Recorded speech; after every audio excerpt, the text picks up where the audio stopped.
Praise lord. ఆత్మీయ అంగవైకల్యం అంటే ఏంటో తెలుసా?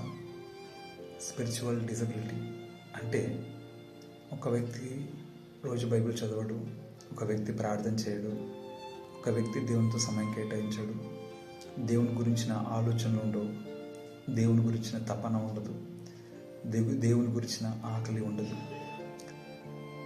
చర్చికి వెళ్ళాలని మనసు రాదు, ప్రార్థన చేసుకోవాలని ఆశ పుట్టదు. దీనిని ఏమంటారంటే స్పిరిచువల్ డిజబిలిటీ అంటారు.